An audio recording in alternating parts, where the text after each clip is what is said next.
What if your deepest struggle, the one that haunts you when no one is watching, is not a flaw in your character, but a message encoded in your soul? What if the very thing you've been taught to fear, to suppress, to shame, is in fact the sacred language through which the divine whispers to those he has marked for awakening? Carl Jung, the pioneer of analytical psychology, once uncovered a truth so profound that many spiritual institutions could not accept it. Addiction is not simply the failure of willpower. It is the shadowed doorway to transformation. Behind every craving lies a longing. Behind every obsession lies a call, and behind every fall lies a hand reaching not to punish you, but to pull you toward a deeper truth. The cycle of addiction, its relentless hunger, its rise and collapse, the shame that follows, the fire that never dies, is not chaos without meaning. It is an archetypal pattern, an ancient spiritual dialogue playing out in the soul of one who has been chosen to burn through illusion. While the world may label addiction as punishment or weakness, Jung saw something different, a symbol, a force of psychic energy trying to bring the unconscious to light. Every fixation, whether it takes the form of alcohol, ambition, desire, control, or distraction, is pointing toward something you've forgotten about yourself, something sacred. The greater the fire, the more significant the message. Do you ever feel bound by a desire you don't understand, a hunger you can't silence, a part of yourself you can't fix? That torment is not random. That contradiction is the key. Jung observed that the more we try to reject or control what we crave, the further we move from the lesson it carries. And only those with a destiny to transform are given such intensity. Because the craving is not just for a substance, a thrill, or an escape. It is a craving for reunion with the lost parts of yourself and with the divine. In the aftermath of each collapse, in the quiet that follows the storm, when you no longer recognize the reflection in the mirror, that is when God begins to speak. Not in sermons or loud declarations, but in the ache that remains, the discomfort, the emptiness, the fire. That is the conversation. That is the invitation. So before you silence the symptoms or label your struggle as failure, pause, listen, because you may not be broken. You may be being initiated, and what you've called addiction might be the most intimate conversation your soul has ever had with God.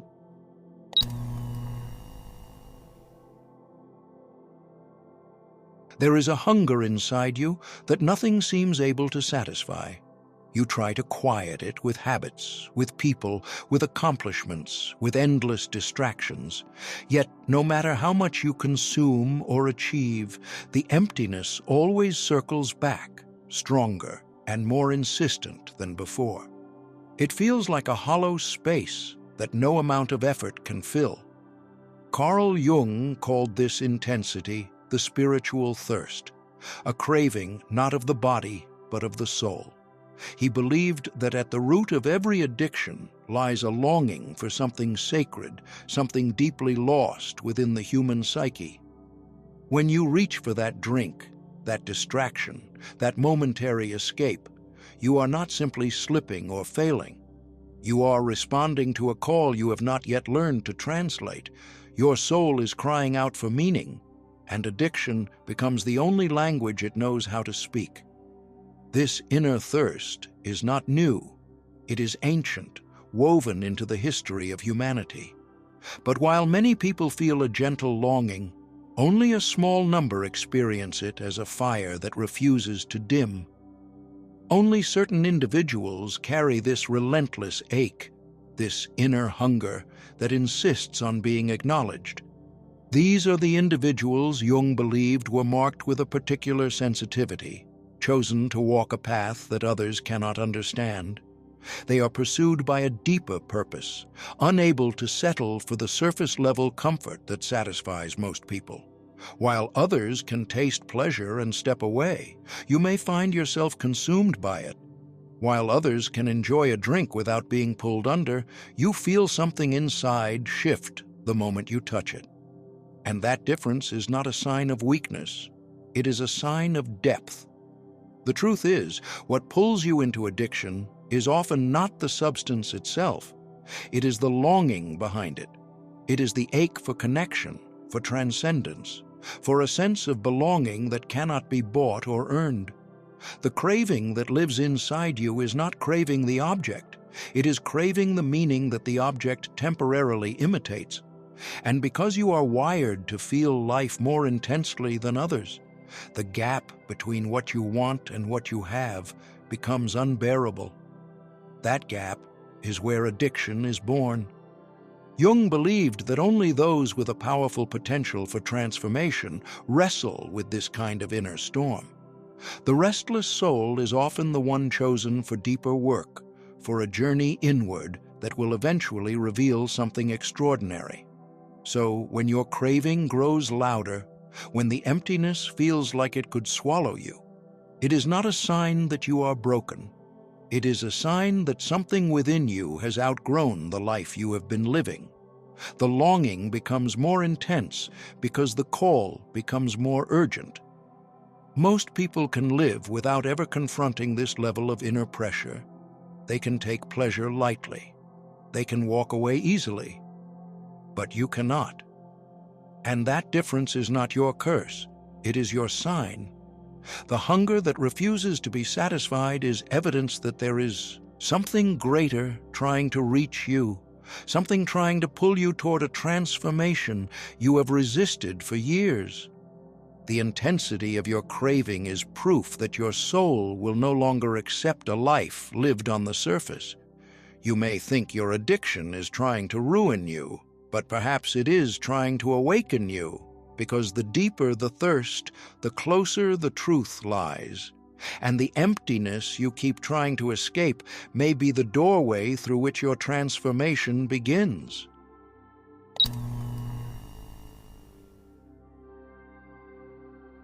Carl Jung came to a profound realization. Those who struggled most deeply with alcohol were often not driven by the drink itself, but by a hidden spiritual injury. He observed that their longing was not merely physical, it was the soul's desperate cry for the transcendent. These individuals were not just seeking escape, they were reaching, with trembling hands, for something holy, something beyond the dull repetitions of ordinary life, something vast enough to match the size of the ache inside them. They drank not to forget, but to remember a time when they felt alive, connected, lit from within by something larger than themselves. In truth, they were chasing the divine. But in a world that offers few sacred spaces, they turned to what was available. And that, Jung knew, is where the tragedy begins.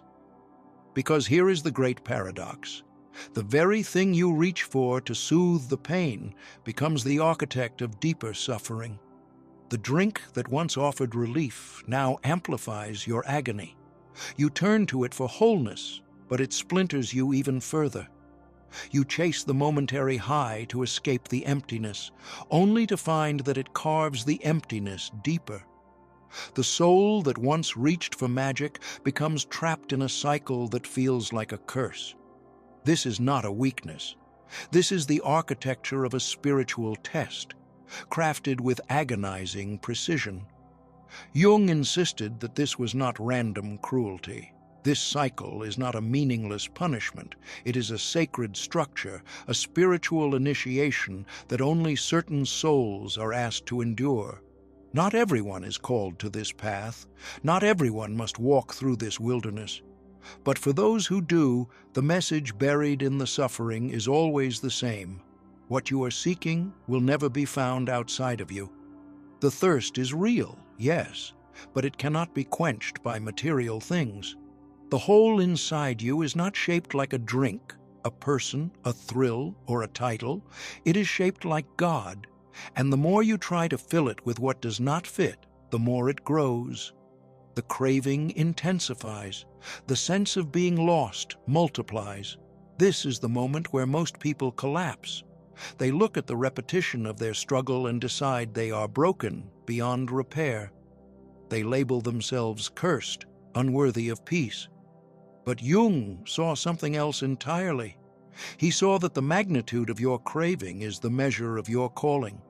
The more unbearable the ache, the more powerful the awakening it prepares you for. The thirst is not your punishment, it is your invitation. It is the divine whispering to you through your pain, calling you toward the truth that few are brave enough to face. Because once you stop trying to silence the thirst and begin to listen to it, something alchemical happens. You realize it was never about adding more. It was about shedding illusions. It was never about running. It was about returning. You begin to see that the craving you once feared is not your enemy. It is your compass. It points away from false relief and toward true connection. The same longing that once dragged you into despair becomes the doorway to something sacred. And when you finally walk through that doorway, you don't just feel relief, you feel reunion. You awaken to the truth that has been waiting for you all along. The source you sought was never out there. It was always within.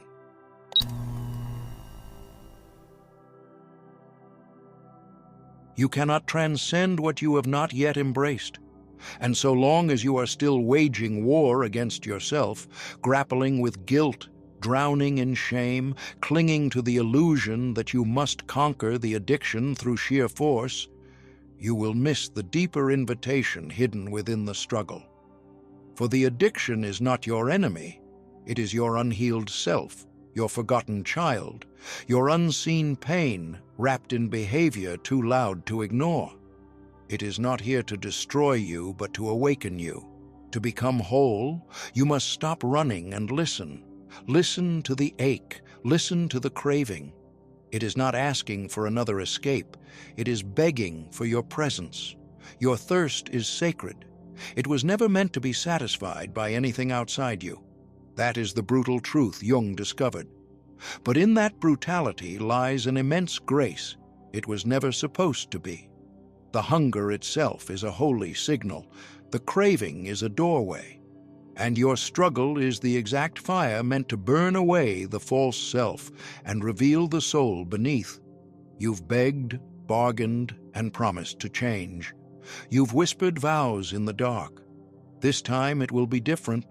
And yet, you've fallen again and again and again.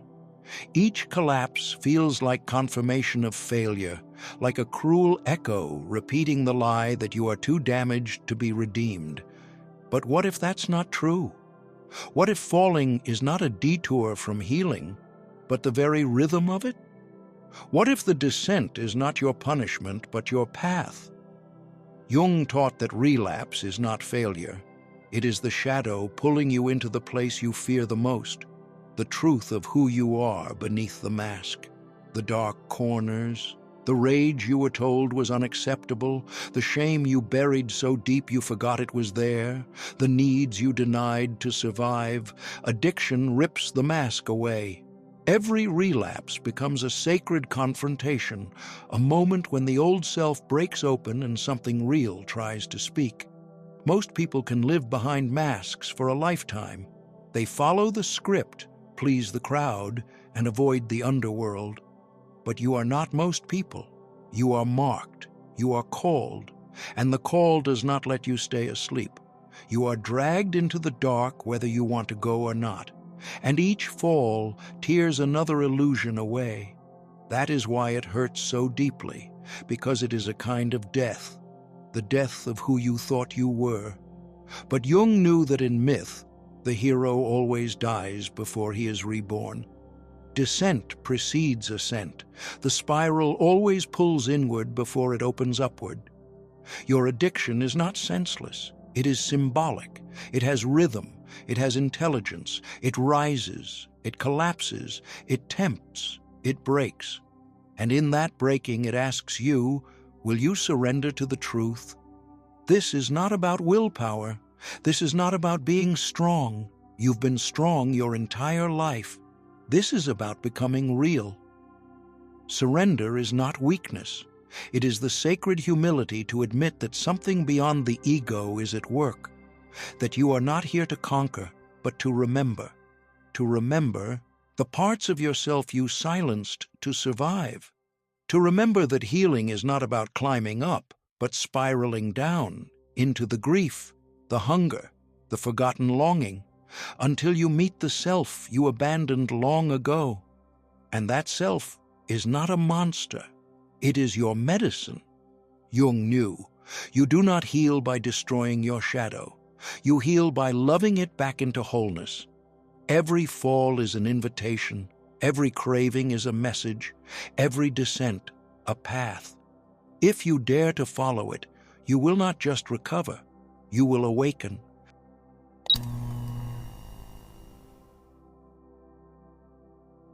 There is a presence within you, quiet but unrelenting, that watches from the dim corners of your inner world. It sees everything you try to hide, every excuse you make, every part of yourself you pretend doesn't exist. But this witness is not your conscience. It is older than that, more primal. Jung called it the shadow, the unconscious reservoir where all the rejected, denied, and disowned parts of your psyche are buried. Every time you silence your pain, suppress your rage, or feel ashamed of your desires, they do not vanish. They descend into this hidden realm where they gather weight, intensity, and force. Your addiction does not live on the surface of your life. It is born in the underworld of everything you refuse to feel. It is the voice of the shadow crying out for recognition, and the longer you deny it, the louder it gets. You see, what you think is weakness is actually a message. Addiction, in Jung's view, is not simply a craving for pleasure. It is the unconscious trying to break through the wall of your repression. Your substance of choice, your compulsive behavior, is not just an escape. It is a ritual, a secret prayer to something you have forgotten. The part of you reaching for that moment of relief is the part that has been silenced for too long. This is not about indulgence. It is about identity. The shadow contains the blueprint of who you really are, beneath the performance, beneath the shame, beneath the learned morality that taught you what parts of yourself were unacceptable. Most people build entire lives around avoiding their shadow. They keep busy, stay pleasant, and do everything possible not to disturb the calm surface. But those marked by addiction cannot hide. Their shadow refuses to stay buried. It breaks through their behaviors, their relationships, their mental state, demanding to be seen, even if it means burning everything down. And this is why you feel so overwhelmed. This is why no amount of willpower seems to fix it, because you're not just fighting a habit, you're fighting yourself. Every time you condemn the part of you that craves, you deepen the split within. Jung warned that what we fail to face in the light will devour us in the dark, and addiction is not the enemy. It is the shadow trying to save your soul by forcing you to confront what you've run from your entire life.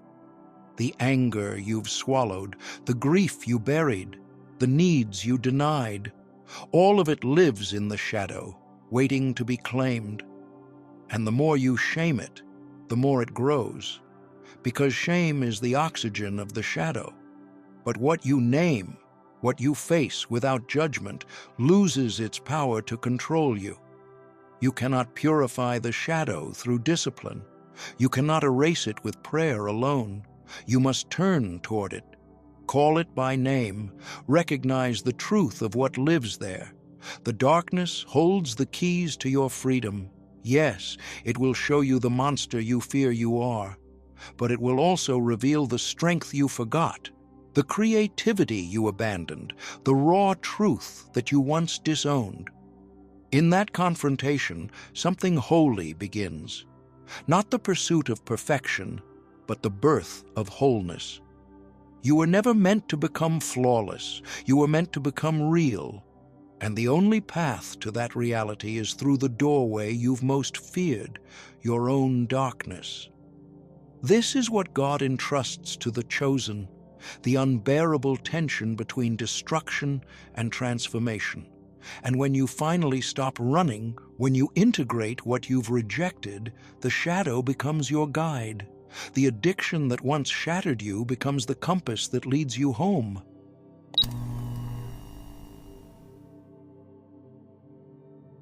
There comes a moment in addiction that almost every person over 35 has felt at least once in their life.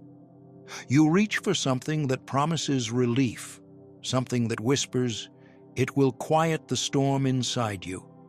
The bottle seems to offer peace, yet it returns only turbulence. The substance appears to offer a key to freedom, yet it wraps you in chains. The behavior guarantees a moment of pleasure, yet leaves you with a deeper ache than before. This is the great illusion at the heart of addiction, a pattern Jung understood with unwavering clarity. Because what you crave is never the thing you truly need, and part of you has sensed this for years. You feel the temporary release, the small spark of joy, the soothing warmth that lasts for a moment. But almost immediately, sometimes within minutes, the emptiness resurfaces. It comes back heavier, more urgent, more insistent than before. And this time it carries the weight of guilt, self-judgment, and the quiet fear that you are losing control. This cycle is not a failure of character. It is not a punishment. It is a design woven into the fabric of the psyche because the craving has never been about the external object you reach for. It is about something missing inside you, something so deeply absent that you have almost forgotten what it feels like. Jung called this the God-shaped void, the inner hollowness that no amount of pleasure, success, or distraction can fill. Every form of addiction, he believed, is a misdirected spiritual search. You are reaching for transcendence through a bottle. You are searching for meaning through a high. You are trying to feel love through behaviors that distance you from real connection. The direction is misguided, but the impulse is sacred. Your soul remembers there is something greater, something luminous, something beyond the limits of ordinary life, and you will do anything to touch it, even if the method slowly harms you. This is why simplistic advice never works. People tell you to stop, to have more discipline, to think of the consequences as if addiction were a problem of logic. But they do not understand that what you reach for is a symbol, a temporary substitute for the spiritual nourishment you lost somewhere along the way. When you drink, you are not reaching for liquid. You are trying to dissolve the barrier between yourself and something infinite. When you use, you are not seeking a high. You are trying to escape the suffocating limits of your current reality. When you engage in destructive behaviors, you are not chasing pleasure. You are trying to feel alive in a world that has made your spirit numb. Jung saw the same pattern in every addict he worked with. They were not weak or morally flawed. They were spiritually starved in a society that no longer understands how to feed the soul. They were reaching for something real, something meaningful, something sacred. But their hands kept closing around symbols instead of substance. And addiction reflects this duality. It destroys, yet it points. It harms, yet it reveals. It pulls you downward, yet it signals upward. It is both the problem and the pointer, the illness and the clue. Here is the tragedy. What you crave will never satisfy the deeper hunger beneath it. You can drink an ocean and remain thirsty. You can chase every high and still feel hollow. You can repeat the behavior endlessly and still feel disconnected because you are using finite things to fill an infinite space. You are applying physical solutions to spiritual needs, and it will never work. But here is the deeper hope, the part most people overlook. The fact that nothing satisfies you is not a sign that you are broken. It is a sign that you are being called. Your dissatisfaction is spiritual communication. Your restlessness is evidence of your purpose. Jung believed that addicts were often closer to the divine precisely because their hunger was so intense. They could not settle for shallow comforts or small answers. They needed something profound, something honest, something that could truly meet the depth of their longing. The shift begins when you stop trying to satisfy the craving and start listening to it. When you pause and ask yourself, what am I really seeking in this moment?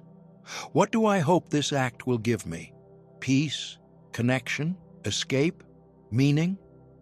Then comes the deeper question. Where can I truly find that? This is when the addiction stops being your master and becomes your teacher. The craving becomes information, a signal pointing to unmet needs, unresolved wounds, unfulfilled desires. Instead of fighting it, you begin to interpret it. You begin to understand it, and slowly the transformation begins. The craving does not disappear instantly, but it softens. It becomes less frantic, less consuming, because you are no longer trying to fill a spiritual void with material things. You are finally feeding the hunger at its true source, the soul that has been calling for you all along.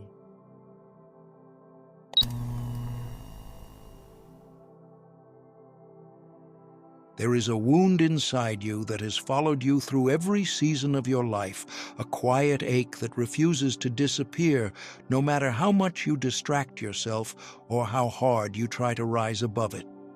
You have covered it with achievements, relationships, responsibilities, and countless attempts to outrun your own history.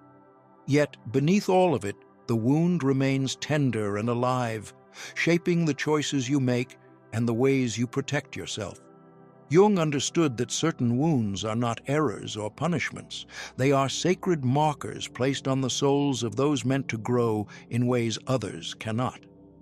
These wounds act as doorways, and your addiction is what continually pushes you back toward that doorway, urging you to face what you would rather avoid. Everyone carries pain, but not everyone carries the kind that becomes stitched into their identity. For some, the pain becomes so deep that it influences every decision, colors every relationship, and hides beneath every attempt to feel whole.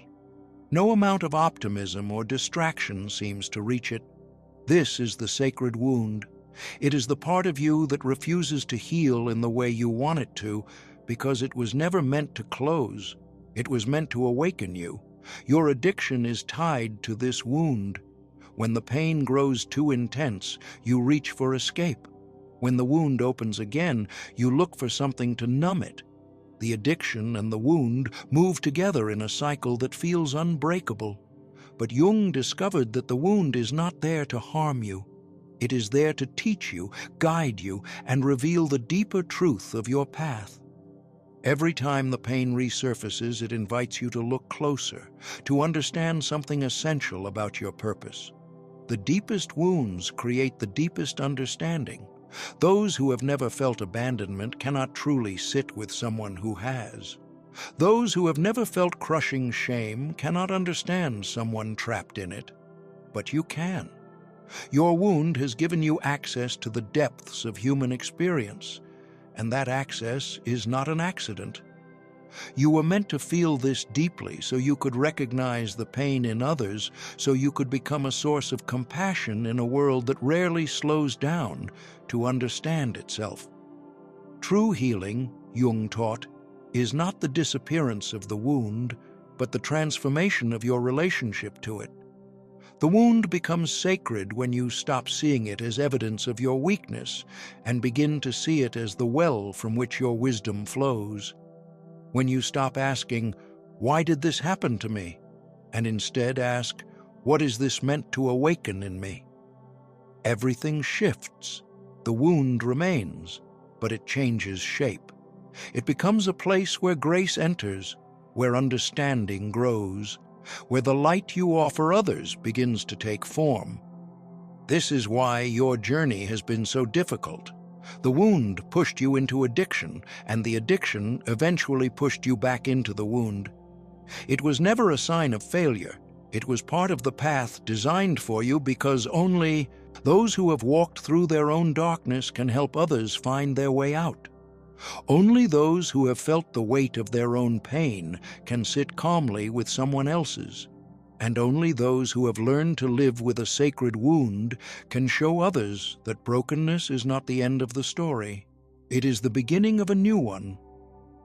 If this touched something sacred inside you, don't let it fade into silence. Like this video, subscribe, and turn on notifications. Your presence here is not just support, it's resonance. And if you feel moved to give back, your donation becomes a quiet but powerful gesture that helps keep this light alive for others still walking in the dark.